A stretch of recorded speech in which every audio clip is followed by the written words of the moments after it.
আরে কি করবো ক, এই বেটা আইসে ঢাকা থেকে, আইসা আমার মেয়ের ইজ্জত নষ্ট করতেছে। কেমনে কি? কেমনে কি? আমাকে ফুলতলি পুকুরে গোসল করতেছিল, আর এই পোলা লুকায় লুকায় ফুলতলির ছবি তুলতেছে। বিয়া করবি না মানে কি? হ্যাঁ, তুই যদি বিয়াই না করস তাহলে পাইয়া লুকা লুকা ছবি তুলে আনছিস কেন? কই, আমি তো কোনো ছবি তুলি নাই। তুমি ছবি তুলো নাই, তাহলে কি ভূতের ছবি তুলছে? দেখেন, আমি জাস্ট একটা প্রজাপতির ছবি তুলতে গেছি, হঠাৎ করে উনি আমার ফ্রেমে চলে আসছে আর ওনার ছবি উঠে গেছে।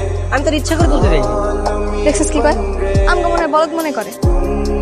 এসে যাই হোক, তোর ভাগ্য ভালো যে তোর বিয়া ঠিক করে আছে।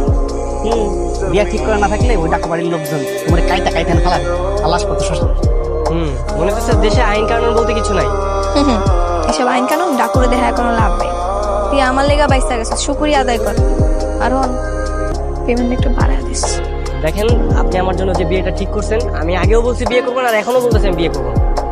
আর আমাকে বাঁচানোর জন্য থ্যাঙ্কস বাই। ছেড়া কিন্তু বিরাট বাড়া বেড়েছে, ও তো ডাকা বাড়ির লোকের ছেলে না, ছেলে এরকম করতে পারে। অল্প বয়সী স্যামরা তো, 21 বছর হয়েছে মাত্র, বুঝতেছে না। সমস্যা নেই, বুঝবো। মুন্নার কি খবর একটু দেখা না?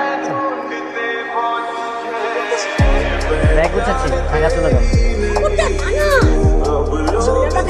সুবিধা না সর্বনাশ করছোস, ওরা কোনো সাইডে দিব মানে তুমিও শুরু করলা? হ্যাঁ, আমি কি সর্বনাশ করেছি এরকম? আমি যা শুধু একটা ছবি তুলেছি। আরে কাউকে আমি লেগে কিন্তু অনেক বড় সর্বনাশ। আমার বিয়ার আগে তোর নামায় আমার পুষ্কুলিতে বসে করতেছিলাম, তুই এখন লেগে খালি গাছে উঠতেছিল, হেঁটেই সেই মাইটা খাইছিল, আর তুই তো পুরো ছবি তুলে পাচ্ছিস। মানে আমি তোমাকে এখন আর বুঝাইতে পারবো না, আমি যে ঢাকা চলে যাচ্ছি। ও ভাই চুপ চুপ, মাথা ঠান্ডা কর, বিষয়টা বুঝ।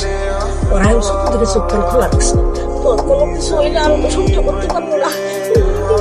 খাইছি ভাই, আমি বলি কি পরিস্থিতিটা একটু শান্ত হইলে আমি করে টাকায় পাঠাই দিই। আচ্ছা ঠিক আছে, আমার শুধু বুঝে আমি চলে যাবো।